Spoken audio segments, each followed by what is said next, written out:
Good morning guys, we're back in Brisbane. I hope you guys had seen yesterday's video, or actually no, the day before's video. We head down to Gold Coast, we got a whole heap of stuff done on the R33, mainly changing out that VCT cam gear. So now this thing supposedly has no oil leaks to count whatsoever, which I am so stoked about. The car made it all the way back from Gold Coast, no stress at all. It was actually feeling amazing on the highway. Pretty sure I had this thing all timed up 100% perfectly. And amazingly, that cam angle sensor, I think might have gone in just perfectly. So I'm absolutely stoked about that. But today, a couple of days ago, we got a whole heap of stuff to service the car. So before this thing goes out on track in 2 days' time, we have to go service the car. So yeah, we're gonna be doing engine, trans, and just giving this thing a nice little tub today.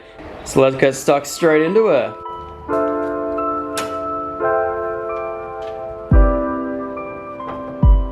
So not gonna lie, we had a little bit of fun down at James's house. And yeah, I made this thing horrible.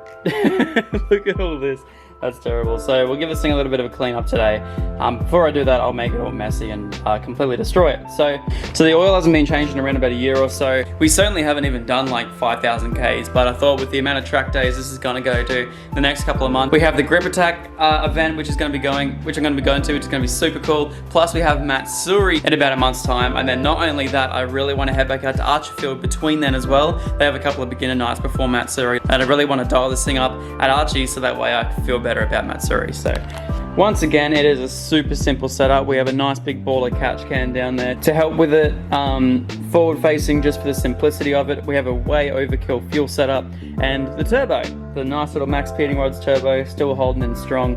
So yeah, anyway, today it's going to quickly do a whole service on this entire thing and we should be good to go. Rightio, so we're going to go with a little bit of a different oil in this video anyway. I think we went with the Enviro Plus Penrite, I think last time.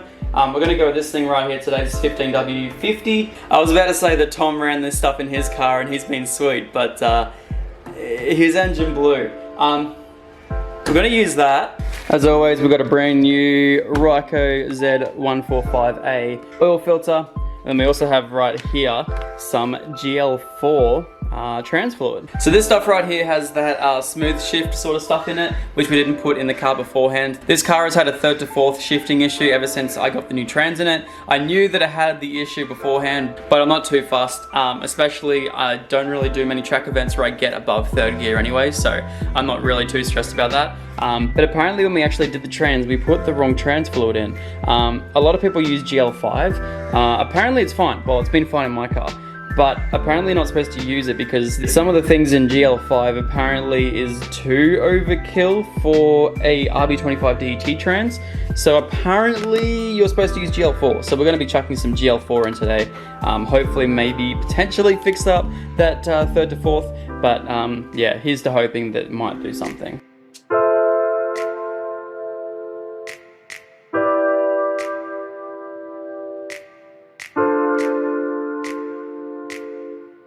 The one thing I'm definitely not looking forward to is doing this freaking fuel filter. It is in the worst spot, and also I have a sandwich plate there. And I've had to redo this thing 3 times so the sandwich plate doesn't leak. So fingers crossed, we just take it off and put it back on and everything is all good.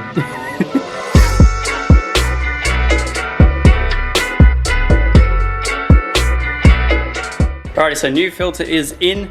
I guess there's only one way to figure out whether it's tight enough is that it's to start the car. Obviously with oil in it, but yeah. Alright, so the oil that came out of it I was actually pretty stoked with. Didn't look chunky, which is a massive bonus in the RB world. Alright, you guys can see, still got the nice golden colour. Nothing metallic about it, which is the best. So yeah, we'll put the sump plug back in and we'll sort of the rest. Rightio, so new oil, going to use about 4.2 litres.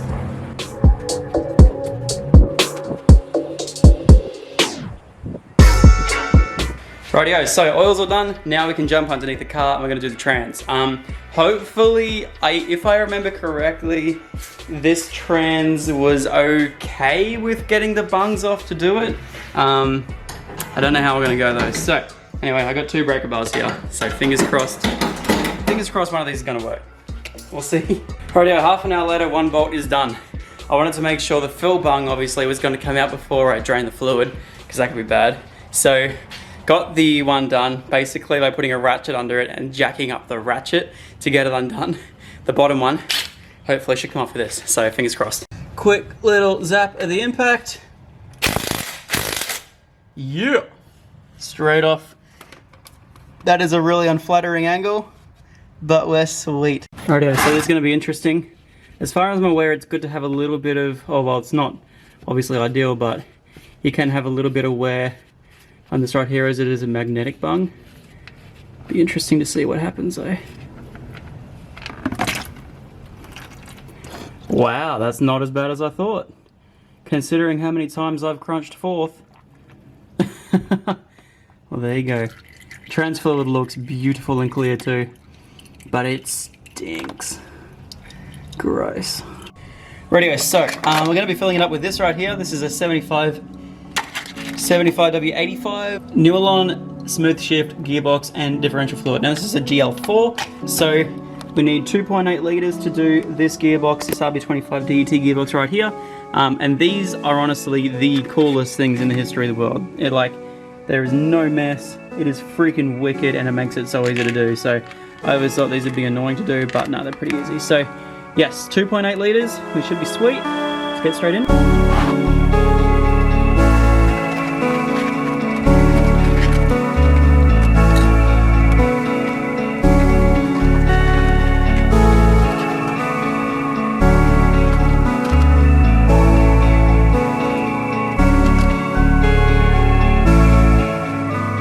Alright, we'll start her up, make sure she's not leaking, then we'll drop it back down the ground. And then we'll get to cleaning up the engine bay.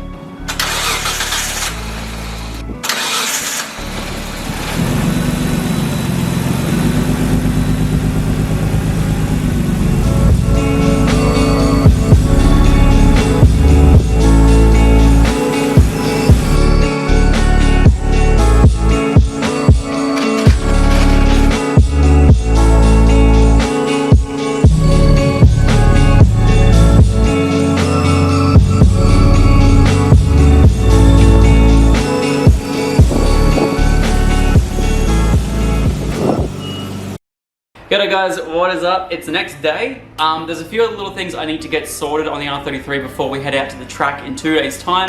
If you guys remember, I entered myself into a lakeside event, a grip attack event, so we're going to be going out and doing that in a couple of days time.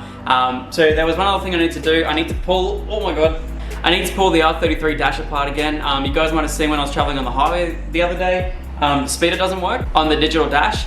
When I put the whole dash back together, I must have put the GPS thingy in a little bit too fast. So I gotta quickly take the dash back apart, which is pretty easy, and just fiddle around with that GPS dongle until I can sort of get it to somewhere where I can see the sky.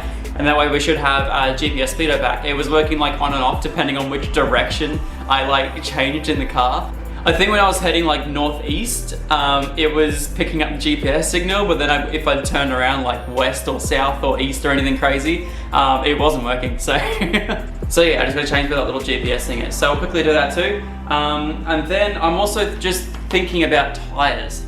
So the other day we changed around the bronze wheels on the RX-7 and the R33. So these ones here were on the R33. And these tires here, these are really, really freaking awesome. On the last grip day we did with the R33, hooked up amazingly. I had absolutely no issues whatsoever. There are a few times where I oversteered a little bit, but I was pretty easily able to correct it. They're super, super nice tires. And the fronts, we are running a set of 265 Achilles 123S. So these tires were great. However, we had a lot of rubbing issues. As you can see, these tires on the very edge here are chewed up like crazy. Not only that, they're also dry rotted. They're horrid tires. They worked well on the front. Like, they were brilliant on the front of the R33. I was able to steer in nicely. I actually kept traction really well. The only issue is I don't really feel safe running them on the car. So anyway, I know it's going to seem super weird, kind of thinking I really want to run the wind runs on the R33 for this track event. They're 17s, so I might be able to run some lower pressures if I do want to run lower pressures. But I've ran them for a few years, and I kind of really dig how well they grip up. They used to hook up on my Falcon at 440. I'm not quite sure exactly how they go going around corners and stuff like that. So I really want to go and test them out. I have never pushed a cheap tire to its limits. I've never taken one out on track. I've always sort of, even when I took the Falcon out sort of roll racing, I'd always put some sticky tires underneath it, especially on the back. But I've never actually tried to do grit racing with it. So luckily I don't live too far from Lakeside, and they have a pretty long lunch. So what I'm thinking about doing is I'm going to go down there with the R33 and run these tires for a little bit, and hey, if they grip up, then that'd be sweet. To be honest, I am like 95% certain I won't be able to outdrive these tires. So it'll be interesting to see how they go. If I get slower lap times, well actually I can't, because this car here will finally be making boost. Last time we went out there, we had that throttle body issue with the boost leaks and everything else as well. But anyway, I won't be able to outdrive these tires, I don't believe. So it'd be cool just to test it and see how they go. Probably make a whole video about just how well it hooks up. So it'd be interesting to see how we go. But once again, if it's not hooking up the way I want, then we can easily just come home, change the tires with the RX-7, and we'll be sweet. Maybe I might even be able to take the RX-7 down to the track, and I might even do a lap in this. So yeah, who knows? If I do a lap in the RX-7, it won't be with these tires. They poke a little too much.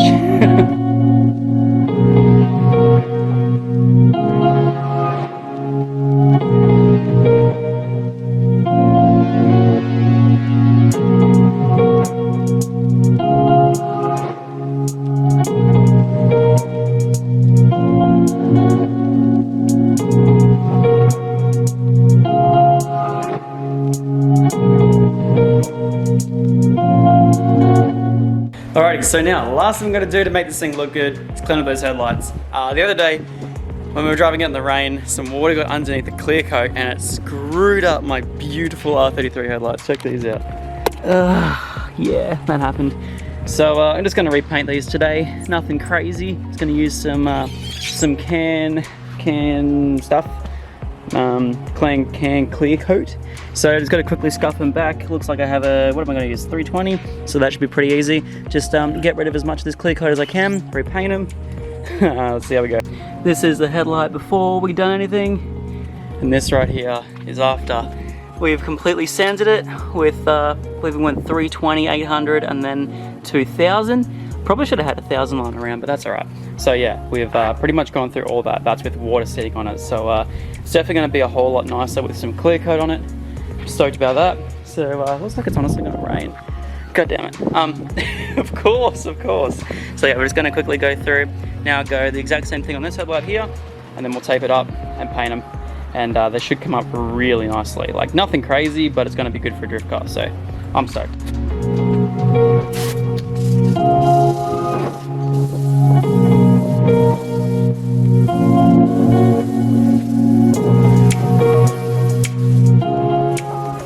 Alright, so I probably spent around about 30 minutes on each headlight, just cleaning them all up. So now, because it is about to rain, I'm going to quickly move the car just over there and out of the rain, so that way we can clean them up and put some clear over them. Let's do it. This will also give us a good chance to test out the speedo. Let's quickly do that. Yo, we have got a speedo!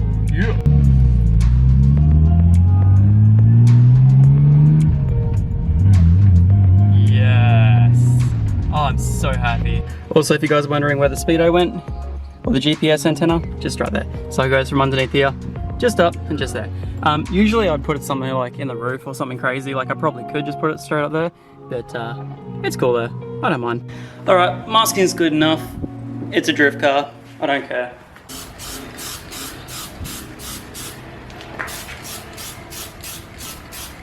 Not gonna lie, first coat is coming up freaking mint. I did not expect that to happen. Once again, we can go over, sand it back, and flow coat it, so we're gonna probably do that. But I'm stoked. They look sick. Hell yeah.